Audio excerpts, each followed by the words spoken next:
Twelfth की chemistry का second chapter पढ़ रहे हैं हम लोग, इलेक्ट्रोकेमिस्ट्री। टॉपिक 14 है electrolytic cells and electrolysis. Electrolysis में होता क्या है, इलेक्ट्रिक करंट सप्लाई करते हैं to carry out a chemical reaction. इसमें बेसिकली होता क्या है इलेक्ट्रोलिसिस में कि दोनों हमारे एनोड और कैथोड सेम मेटल के होते हैं, ठीक है, और उसी मेटल का सॉल्ट होता है। तो यहाँ पे हमने क्या किया है, कॉपर की रॉड्स ली है और कॉपर का सॉल्ट लिया है, कॉपर सल्फेट। अब इसको, इन दोनों रॉड्स को हमने एक इलेक्ट्रिक सप्लाई से कनेक्ट कर दिया और इसको इलेक्ट्रिक सप्लाई जब देंगे तो क्या होगा कि एक रॉड जो कि कैथोड के जैसे बिहेव करेगा उस पर रिडक्शन रिएक्शन होगी और कॉपर डिपॉजिट होगा। दूसरा रॉड जो है कॉपर का वो एनोड के जैसे बिहेव करेगा, उस पर ऑक्सीडेशन होगा और कॉपर डिसॉल्व होगा। मतलब ये कॉपर डिसॉल्व होकर कॉपर सल्फेट में डिसॉल्व होगा, इसमें मिलेगा, और यहां से कॉपर, ये कॉपर डिसॉल्व होगा और यहां से कॉपर इस पे डिपॉजिट होगा। पर ये दोनों रॉड हमारी क्या है, कॉपर की ही है। तो ये होता है इलेक्ट्रोलिसिस की phenomena.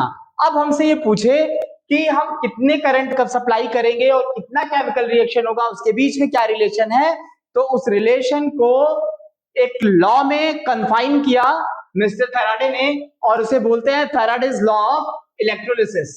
Faraday's law of electrolysis क्या कहता है, उसमें दो लॉ है।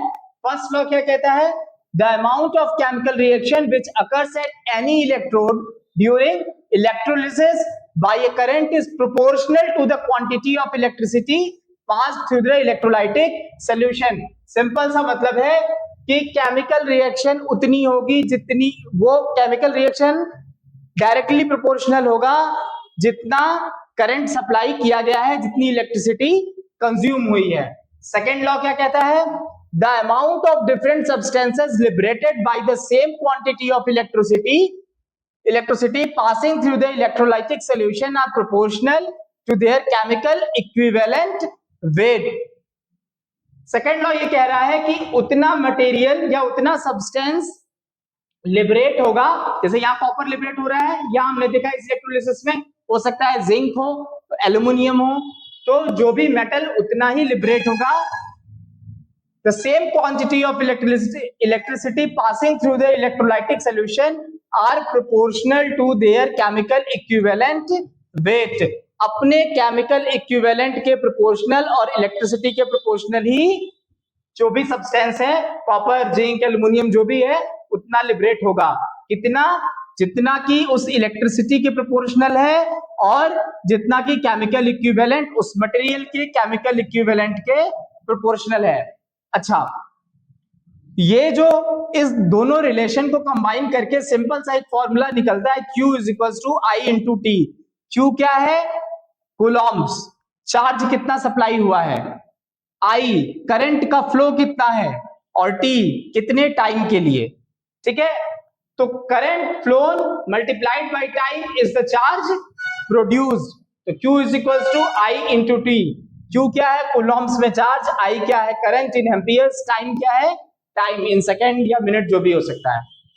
अब ये केमिकल इक्विवेलेंट वेट क्या होता है, chemical equivalent weight is equals to atomic mass of metal divided by number of electron required to reduce the cation.